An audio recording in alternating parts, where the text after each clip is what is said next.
Have you ever wondered what the apocalypse tastes like? For the last survivors on Earth, it's the flavor of ground insects and eternal fear. Outside is an icy hell where blood turns to crystal in seconds. Inside is a train that has been hurtling forward for 17 years without a stop. But the true nightmare isn't the cold, it's that your place in this world is defined by your car number. 17 years ago, the ambitious mogul Wilford created more than just an engineering marvel. He built the only viable ecosystem on a frozen planet. After a scientific blunder turned Earth into an icy hell at minus 80 degrees Celsius, human survival shrank to the size of a steel caterpillar hurtling across endless tracks.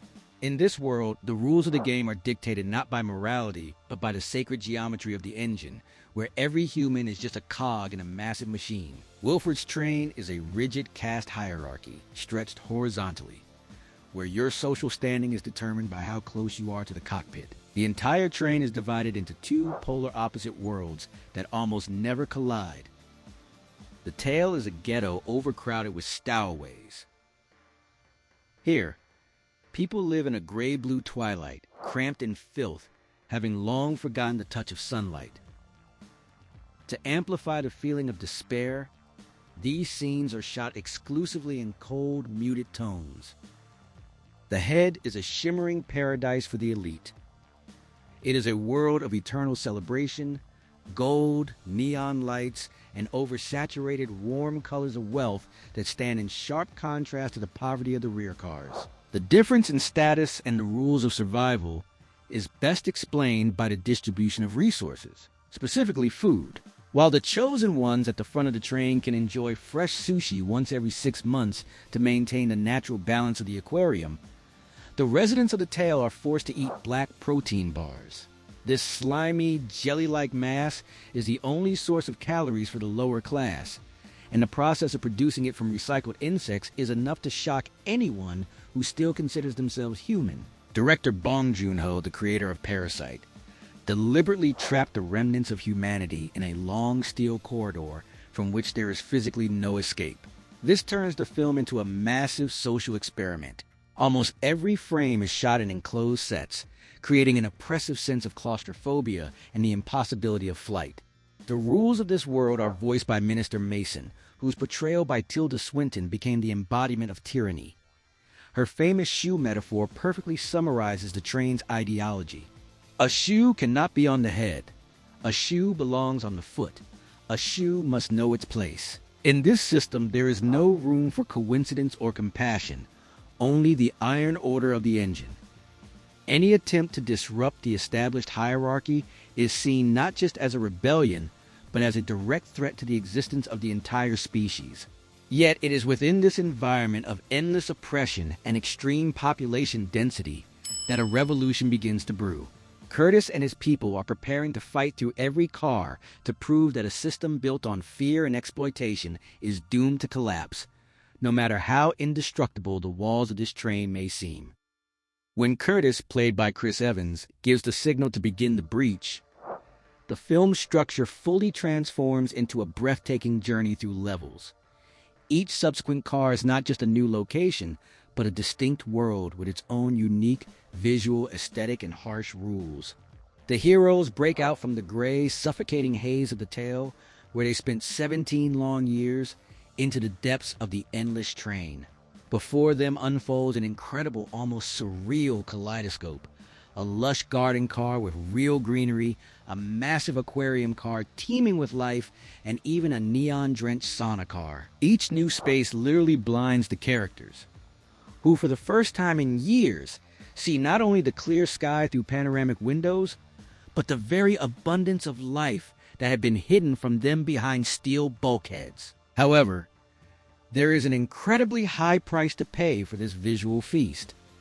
The further the squad advances, the more violent the resistance from those guarding this order becomes.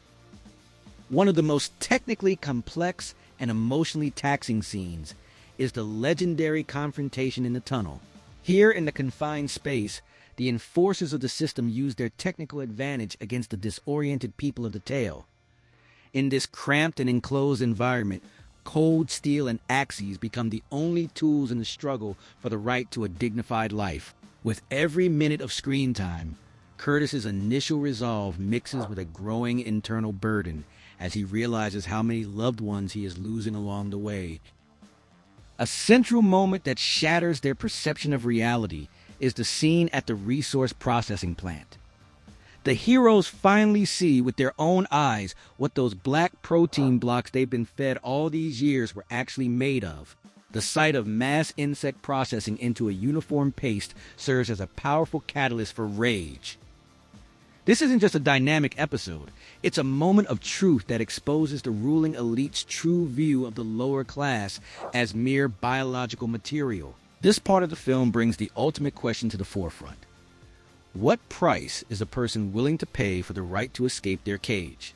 Curtis begins to realize that the path to change is not a triumphant march, but a grueling and deeply traumatizing process, where every meter of progress demands sacrificing a piece of his former self. We see his state of mind shift dramatically, from a fanatical belief in success to profound emptiness. He realizes that seizing control of the train might prove to be an unbearable burden, even for the few who manage to overcome every obstacle and reach the very head of the engine. After passing through an endless enfilade of cars, leaving behind dozens of his comrades' lives, and finally losing his former faith in simple solutions, Curtis reaches the endpoint. He finds himself in the Holy of Holies, the cockpit, right at the engine. At this moment, the dynamic action movie fully transforms into a heavy, viscous psychological drama. The meeting with the train's creator, Wilford, is not the final fistfight the audience expects. It is a collision of two radically different, yet internally logical worldviews, where every word hits harder than a bullet. In this scenario, Wilford does not appear as a classic movie villain driven by a thirst for power. Before us is a cold pragmatist, a mathematician, and a fanatic of the idea of absolute balance. His arguments are terrifying in their iron logic. The train is a tiny, closed capsule hurtling through a dead world. Resources here are not just limited, they are finite. Wilford asserts that under such conditions, humanity is merely a set of numbers. If the population is not artificially regulated, if controlled conflicts are not provoked, and if the ranks of passengers are not thinned out through uprisings, the system will inevitably suffocate, and absolutely everyone will perish. For the train's creator, Curtis's revolution is not an act of struggle for justice, but merely scheduled, technical maintenance of the ecosystem necessary to restore numerical equilibrium. This is where the script deals the most devastating blow to both the hero and the audience. Wilford offers Curtis not just a truce, but a succession. He is ready to hand over the reins of power to the one who proved their will by surviving this bloody path to the very end. Herein lies the ultimate trap of any system. It seeks to assimilate anyone who tries to destroy it. Wilford masterfully manipulates Curtis's sense of responsibility, suggesting that becoming the new tyrant is the only way to save the remnants of the species. The hero faces an unbearable paradox. Either take the helm and continue to uphold the brutal order, or allow the system to collapse, condemning everyone to a cold death. However, the ideological debate is cut short the moment the masks finally fall. Curtis discovers that the sacred engine, which the train has elevated to the rank of a deity, runs on the most horrific fuel, the exploitation of those too weak to claim their rights. Children, taken from the tail and hidden inside the machinery, serve as living components, replacing broken-down parts. This image becomes a vivid illustration that the prosperity of the elite and the stability of the system are always, without exception, bought with the suffering of the innocent. This discovery finally destroys any hint of legitimacy for Wilford's power in Curtis's eyes. At this moment comes the realization of a fundamental truth. This steel world cannot be fixed or made more humane from the inside. The cockpit is not a center of power. It is merely a more spacious and brightly lit cage. Anyone who sits in that chair will inevitably become the next Wilford, because the very structure of the train dictates the rules of the game.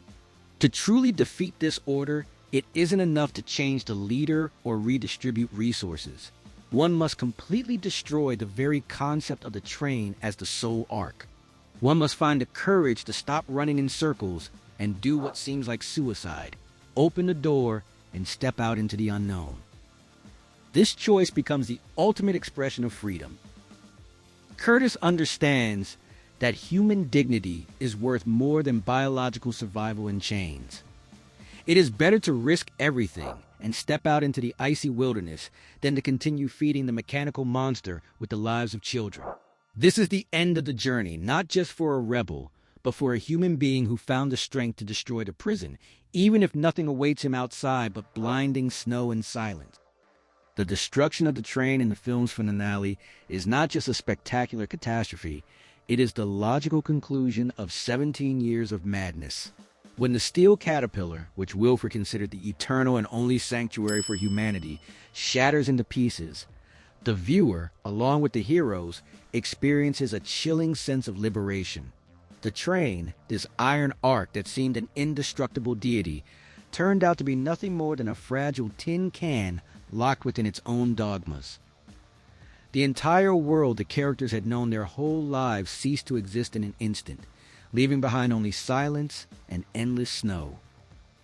The survivors of this catastrophe, Namgoong and young Yona, step out onto the surface, and this moment becomes the ultimate act of catharsis.